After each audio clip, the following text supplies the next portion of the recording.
السلام علیکم دوستو، میں ہوں علی شاہ اور آپ دیکھ رہے ہیں بایوگرافی اردو۔ آج ہم آپ کو بتائیں گے شیخ رشید احمد کی بایوگرافی اور ان کی زندگی کے بارے میں کچھ حقائق۔ شیخ رشید احمد پاکستانی سیاستدان جو وزیر ثقافت اور وزیر اطلاعات و نشریات رہ چکے ہیں اور اس وقت عمران خان کی کابینہ میں وزیر ریلوے بھی رہے، پھر وزیر داخلہ بنا دیے گئے تھے۔ ان کی وزیر ریلوے کی مدت 20 اگست 2018 سے 11 دسمبر 2020 تک ہے۔ وہ عوامی مسلم لیگ کے صدر ہیں جس کا آغاز جون 2008 میں کیا گیا تھا۔ پہلے وزیر ریلوے رہے تھے، اس کی مدت 25 اپریل 2006 سے 15 نومبر 2007 تک تھی۔ اس وقت کے صدر پرویز مشرف تھے اور وزیر اعظم شوکت عزیز خان تھے۔ جب یہ وزیر اطلاعات و نشریات تھے، اس وقت کی مدت 21 نومبر 2002 سے 20 مئی 2006 تک رہے تھے۔ اس وقت کے صدر پرویز مشرف تھے اور وزیر اعظم وہی شوکت عزیز خان تھے۔ یہ 3 بار رکن قومی اسمبلی رہ چکے ہیں۔ شیخ رشید احمد کی پیدائش 6 نومبر 1950 کو راولپنڈی میں ہوئی اور اس وقت وہ پورے 72 سال کے ہیں۔ ان کی شہریت پاکستان ہے اور جماعت کا نام عوامی مسلم لیگ ہے۔ انہوں نے اپنی تعلیم جامعہ پنجاب سے حاصل کی۔ ان کا پیشہ سیاستدان اور مادری اور پیشہ ورانہ زبان دونوں ہی اردو ہیں۔ 1950 میں راولپنڈی میں ایک متوسط گھرانے میں پیدا ہوئے۔ سیاست کے میدان میں طالب علمی کے زمانے ہی میں قدم رکھ دیا تھا۔ 60 کی دہائی میں جب صدر ایوب کے خلاف عوامی تحریک شروع ہوئی تو اس میں بڑھ چڑھ کر حصہ لیا۔ پھر جب گولڈن کالج میں داخلہ لیا تو کالج کی طلبہ یونین کے صدر منتخب ہوئے۔ 1992 میں ایم اے سیاسیات کرنے کے بعد تحریک استقلال میں شمولیت اختیار کی، لیکن جلد ہی ان سے علیحدہ ہو گئے۔ 1984 میں بلدیاتی کونسل کے رکن منتخب ہوئے۔ 1985 کے غیر جماعتی انتخابات میں قومی اسمبلی کے رکن منتخب ہوئے۔ محمد خان جنیجو کے عہد میں آزاد پارلیمانی گروپ کے سب سے فعال رکن تھے، جس کے سربراہ فخر امام تھے۔ 1988 کے عام انتخابات میں اپنی شعلہ بیانی اور پرزور عوامی خطابات کے بل پر پیپلز پارٹی کے امیدوار جنرل ٹکا خان کو شکست دے کر قومی اسمبلی کے رکن منتخب ہوئے۔ 1990 سے 1993 اور پھر 1997 کے انتخابات میں کامیابی حاصل کی۔ محمد نواز شریف کے پہلے دور میں شیخ رشید صاحب کو پہلے مشیر اطلاعات و نشریات، پھر وزیر صنعت اور دوسرا پھر سیاحت و ثقافت مقرر ہوئے تھے۔ محترمہ بے نظیر بھٹو نے اسمبلی اور اسمبلی سے باہر ان کی بلند بانگ تنقید کو روکنے کے لیے ان کی لال حویلی میں ایک عدد کلاشنکوف رکھنے کے جرم میں جیل بھیج دیا تھا۔ چند ماہ کی قانونی کارروائی کے بعد رہائی پائی۔ 1997 کے الیکشن میں کامیاب ہو کر میاں نواز شریف کی کابینہ میں بطور وزیر شامل رہے۔ 2002 میں پرویز مشرف کی چھتری تلے ہونے والے انتخابات میں آزاد حیثیت سے کامیاب ہونے کے بعد میں مسلم لیگ کاف میں شمولیت کا اعلان کیا۔ پہلے وزیر اطلاعات اور پھر وزیر ریلوے بنے۔ پرویز مشرف کی مداحوں میں ان کا شمار ہوتا تھا۔ سن 2008 کے انتخابات میں جناب مخدوم جاوید ہاشمی کے ہاتھوں شرمناک شکست کھائی تھی، جس کے بعد مسلم لیگ کاف سے علیحدہ ہو کر عوامی مسلم لیگ نام کی ایک نئی جماعت کی بنیاد ڈالی۔ 2010 میں سیاست میں ایک دفعہ پھر سرگرم ہوئے اور ایک بار پھر سے پنڈی کے حلقے سے ضمنی انتخابات میں حصہ لیا، مگر 24 فروری کو ہونے والے ان انتخابات میں ایک بار پھر ان مسلم لیگ نون کے شکیل آوان کے ہاتھوں شکست کا سامنا کرنا پڑا۔ ان کی وجہ شہرت، ان کا عوامی انداز، سکینڈلز، لال حویلی اور سیاسی پیشن گوئیاں ہیں۔ 2008 میں انتخابی شکست کے بعد شیخ نے نجی بعید نما رودباریوں پر کثرت سے آ کر حکومتی بدعنوانی کی نشاندہی کرنا شروع کی اور مشہوریہ کا درجہ حاصل کر لیا۔ 2013 کے انتخابات میں تحریک انصاف کی حمایت سے اپنی جماعت عوامی مسلم لیگ سے لڑا اور قلم دوات کے نشان پر حلقہ NA-55 نشست پر کامیابی حاصل کی، اور 2018 کے انتخابات میں بھی پاکستان تحریک انصاف کی حمایت پر وزیر اعظم پاکستان عمران خان کی جانب سے ان کو وزیر ریلوے کا عہدہ سونپا گیا ہے۔ 11 نومبر 2020 کو وزیر ریلوے سے ہٹا کر وزیر داخلہ کا قلمدان ان کو سونپ دیا گیا۔ تو دوستو، آپ کے ساتھ شیخ رشید احمد کے کچھ انٹرویوز اور کچھ یادیں تازہ کرتے ہیں۔ امریکہ کی یوم آزادی پر تقریب شروع ہو چکی تھی۔ ایک نوجوان سائیکل پر پیڈل مارتا ہوا بالآخر سفارت خانے پہنچ گیا۔ سائیکل پر آنے والا شاید یہ واحد مہمان تھا جس پر انٹیلیجنس بیورو والے بھی حیران تھے، لیکن اس کا نام مہمانوں کی فہرست میں شامل تھا۔ سائیکل سٹینڈ نہ ہونے کی وجہ سے سادہ لباس میں اہلکار نے نوجوان سے سائیکل لی اور پارکنگ کے لیے لے گیا۔ یہ نوجوان جب سفارت خانے میں داخل ہوا تو ایک جانب ولی خان اور مولانا شاہ احمد نورانی اپوزیشن کے لیڈروں کے ساتھ موجود تھے۔ ایسے میں سامنے سے ایک شخص اس کی جانب بڑھا اور اسے قومی بدماش کہہ کر پکارا۔ یہ نوجوان پاکستان کا سینئر سیاستدان شیخ رشید احمد تھا، جبکہ اس کو بدماش پکارنے والے ذوالفقار علی بھٹو تھے۔ شیخ رشید احمد نے اپنی یادداشتوں پر مبنی کتاب لال حویلی سے اقوام متحدہ تک فرزند پاکستان شیخ رشید احمد کے 50 سال میں پیپلز پارٹی کی قیادت سے تعلقات اور اختلافات کے بارے میں تفصیل سے لکھا ہے۔ شیخ رشید امریکی سفارت خانے میں ذوالفقار علی بھٹو سے ٹکراؤ کے واقعے کے بارے میں مزید لکھتے ہیں کہ بھٹو میرے قریب آ کر کہنے لگے، اس دن لیاقت باغ میں میں نے تمہیں بچا لیا ورنہ لوگ تمہارا قیمہ بنا دیتے۔ پھر ایک دم بولے، تم کیا سمجھتے ہو کہ ایوب خان کو تم نے اتارا ہے یا بھٹو نے اتارا ہے؟ کان کھول کر سن لو، ایوب خان کو گوہر ایوب اور اختر ایوب صدر ایوب خان کے فرزندوں نے اتارا ہے۔ ساتھ ہی مجھ سے پوچھا گیا کہ تم نے BA کر لیا؟ میں نے کہا کہ ابھی نہیں۔ انہوں نے اپنی ملٹری سیکرٹری کو کہا کہ قومی بدماش کو گولڈن کالج سے نکالنا مشکل ہو جائے گا۔ شیخ رشید احمد لکھتے ہیں کہ سقوط ڈھاکہ کے بعد ذوالفقار علی بھٹو نے بطور chief martial law administrator charge سنبھال لیا تھا۔ انہوں نے اسلامی سربراہی کانفرنس میں بنگلہ دیش کو منظور کروانے کے لیے اپنی پارٹی کا کنونشن لیاقت باغ میں منعقد کرنے کا اعلان کیا اور کانفرنس سے 2 روز قبل شہید چوک میں جلسے کے دوران بھٹو کو چیلنج کیا کہ اس میں ہمت ہے تو لیاقت باغ میں جلسہ کر کے دکھائے۔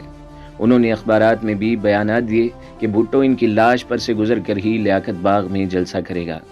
بقول شیخ رشید اس اعلان کے بعد پورے شہر میں خوف و ہراس پھیل گیا۔ پولیس نے والد اور بھائیوں کو گرفتار کرنا شروع کر دیا، لیکن انہوں نے حوصلہ نہیں ہارا۔ آخری رات جس کی صبح جلسہ ہونا تھا، انہوں نے لیاقت باغ کے سامنے واقع 2 گیس کیفے کے سامنے اپنے دوست بٹ کے گھر وہ رات گزاری تھی۔ ساری رات ایک بٹن والا چاقو لے کر چھت پر سویا رہا۔ اگر کوئی بلی بھی پاس سے گزرتی تو میں گھبرا جاتا تھا۔ شیخ رشید بیان کرتے ہیں کہ وہ اپنے چند جانی ساروں کی ایک ٹولی کو اسلامیہ اسکول کے سامنے اکٹھا ہونے کا وقت دے چکے تھے۔ صبح ہی سے کنونشن میں جوک در جوک بسیں آ رہی تھیں اور ہزاروں کی تعداد میں پیپلز پارٹی کے جالے داخل ہو رہے تھے۔ تھوڑی دیر میں پولیس کی ایک پلاٹون 2 گیس کیفے کی طرف بڑھی تو وہ گھبرا گئے، لیکن پتہ چلا کہ اس نے صرف اپنی حفاظتی پوزیشن سنبھالی ہے۔ شیخ رشید مزید لکھتے ہیں کہ جب بھٹو تقریر شروع کر چکے تو وہ پولیس سے بچ کر اپنے دوستوں میں پہنچ گئے اور نعرے لگاتے ہوئے مین گیٹ سے اندر داخل ہو گئے۔ جلسہ گاہ میں کھلبلی مچ گئی اور لوگوں نے بھاگنا شروع کر دیا، جس کا انہوں نے پورا فائدہ اٹھایا، اور جب وہ اسٹیج کے قریب پہنچے تو اسٹیج سے کسی بے وقوف نے گولیوں کی بوچھاڑ شروع کر دی اور جلسہ درہم برہم ہو گیا۔ منصوبے کے عین مطابق لیاقت باغ کے باہر کھڑی گاڑیوں کو میرے دوستوں نے 2-3 جگہوں پر آگ لگا دی۔ نوجوانوں نے مجھے کاندھوں پر اٹھا لیا اور میں بھٹو کے سامنے بنگلہ دیش نامنظور نامنظور کے نعرے لگا رہا تھا، جبکہ میرے ارد گرد 20-25 نوجوانوں کا حصار تھا۔ جب زیادہ گولیاں چلیں تو میں نے کوٹ، قمیض اور بنیان سب اتار دیے اور ننگی چھاتی دکھاتے ہوئے بھٹو کو للکارا کہ یہاں گولی مار۔ جلسہ درہم برہم ہو گیا۔ لوگوں نے باہر نکل کر 3-4 گاڑیوں کو مزید آگ لگا دی۔ بھٹو پر اتنا خوف طاری ہوا کہ سیکیورٹی نے گھیرے میں لے لیا اور وہ 1 گھنٹے میں گوال منڈی سے نکل گیا تھا۔ یہ ان دنوں کی بات ہے جب ذوالفقار علی بھٹو اعلان تاشقند کے بعد وزارت خارجہ سے مستعفی ہو چکے تھے اور اپنی علیحدہ جماعت پاکستان پیپلز پارٹی بنا چکے تھے۔ اس دوران شیخ رشید ٹیکنیکل انسٹیٹیوٹ میں زیر تعلیم تھے۔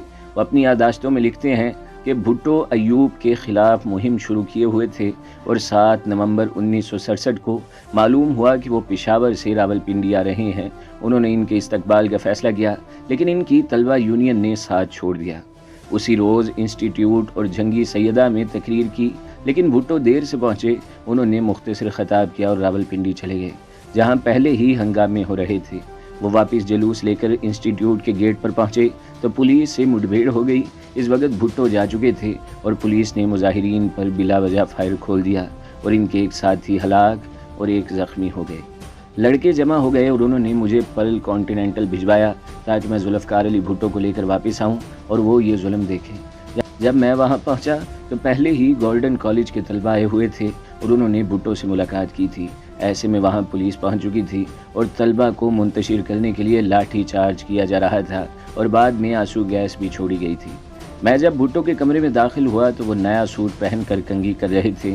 میں جذبات میں روتے ہوئے انہیں روادات سنا رہا تھا تو انہوں نے مجھے گلے سے لگایا اور کہا ضرور چلوں گا، مگر وہ وقت نہ آیا۔ شیخ رشید احمد اپنی سیاسی سفر میں وزارت اطلاعات و نشریات کے وفاقی وزیر بھی رہ چکے ہیں۔ انہوں نے زمانہ طالب علمی سے بڑے میڈیا ہاؤسز اور نامور صحافیوں سے تعلقات استوار کر رکھے ہیں۔ اپنی یادداشتوں میں وہ لکھتے ہیں کہ بھٹو کا جلسہ پلٹنے کے بعد سارے پاکستان میں سیاسی شخصیات سے ان کا تعارف ہو چکا تھا۔ انہوں نے اخراجات پورے کرنے کے لیے شہر کے مل مالکان سے چندہ لینا بھی شروع کر دیا۔ اکثر مالکان کے بیٹے گولڈن کالج میں پڑھتے تھے۔ یوں پہلی تبدیلی یہ آئی کہ وہ سائیکل سے 93 ویسپا سکوٹر پر شفٹ ہو گئے۔ شیخ رشید احمد بتاتے ہیں کہ شاید ہی کوئی ایسی رات گزری ہو جب گوال منڈی کے دفتر میں شورس ملک سے ملنے نہ جاتا ہوں۔ جب اخبار کی کاپی جاتی تو رات 1:30 بجے ان کے ساتھ واپس آ جاتا۔ اس طرح 1-2 دن چھوڑ کر نوائے وقت میں بھی شیخ اکرام کے پاس گپ شپ لگانے جاتا۔ اس سے بڑا فائدہ یہ ہوا کہ اخبار میں خبر لگ جاتی تھی اور دوسرا خبروں کا سب سے پہلے پتہ چل جاتا تھا۔ شورس کاشمیری مرحوم نے مجھے مجید نظامی، زید سلہری اور عبداللہ ملک سے متعارف کروایا۔ اس طرح میں مجیب الرحمن، الطاف قریشی اور صلاح الدین تک رسائی حاصل کرنے میں کامیاب ہو گیا۔ شیخ رشید کے سیاسی فیصلوں میں صحافی اثر و رسوخ بھی نظر آتا ہے۔ وہ لکھتے ہیں کہ کالج کے دوران مجیب الرحمن شامی کے توسط سے وہ جاوید ہاشمی اور حفیظ خان کے ساتھ ایک ہی دن تحریک استقلال میں شامل ہوئے اور طے یہ پایا کہ تینوں اشخاص کو تحریک استقلال کی طرف سے صوبائی اسمبلی کا ٹکٹ دیا جائے گا۔ تاہم جب خاکسار تحریک قومی اتحاد میں شامل ہوئی اور ٹکٹ تقسیم ہوئے تو انہیں پنڈی سے ٹکٹ نہیں مل سکا تھا۔ شیخ رشید اپنے سیاسی سفر میں چودھری شجاعت اور چودھری پرویز الہی کے قریب رہے ہیں اور جس حکومت میں یہ دونوں شامل رہے شیخ رشید بھی اس کا حصہ بنے ہیں۔ اپنی یادداشتوں میں اس تعلق کی بنیاد بناتے ہوئے شیخ رشید لکھتے ہیں کہ جب انہوں نے مسلم اسٹوڈنٹس فیڈریشن کو منظم کیا تو گجرات میں ان کی چودھری ظہور الہی سے شناسائی ہوئی اور وہ ان کے سیاسی مددگار ثابت ہوئے۔ چودھری ظہور نے 32 بور کا پستول کا لائسنس بنوا دیا اور گھر فون لگوایا جس کے اخراجات وہ برداشت کرتے تھے۔ یوں ساری سیاست ان سے وابستہ کر لی تھی۔ شیخ رشید لکھتے ہیں کہ سن 1977 کے انتخابات میں ظہور الہی کے کڑیاں والے جلسے میں تصادم ہو گیا اور انہوں نے اسی پستول سے مقابلہ کیا اور اسی دوران ایک شخص ہلاک ہو گیا، جس کے بعد انہیں اس کیس میں گرفتار بھی کر لیا گیا اور پھر ان کی رہائی اس وقت عمل میں آئی جب مارشل لا لاگو ہوا اور انہیں ضمانت پر رہائی ملی۔ شیخ رشید اسمبلی میں پہنچنے کے لیے کئی سال تک دو میں رہے، لیکن انہیں ایوان میں داخل ہونے کا موقع مارشل لا میں غیر جماعتی بنیادوں پر ہونے والے بلدیاتی انتخابات میں ملا۔ وہ لکھتے ہیں وہ کسی جماعت کے عہدیدار نہ تھے، لیکن ان کے کاغذات مسترد کر دیے گئے اور جب انہوں نے پریزائڈنگ آفیسر سے شکوہ کیا تو انہوں نے صاف کہہ دیا کہ آپ سمجھدار ہیں، اوپر رابطہ کریں۔ پروفیسر واسق سے کہا کہ کسی ذمہ دار آدمی سے رابطہ کرائیں تو انہوں نے اپنے شاگرد کرنل ترمذی سے رابطہ کیا۔ کرنل ترمذی نے director general ISI general Akhtar عبد الرحمن سے ملاقات کا بندوبست کر دیا۔ پہلی ہی ملاقات میں ایسا لگا کہ میری گفتگو عبد الرحمن کو متاثر کر گئی ہے۔ انہوں نے کہا کہ وہ جنرل ضیاء الحق سے بات کریں گے۔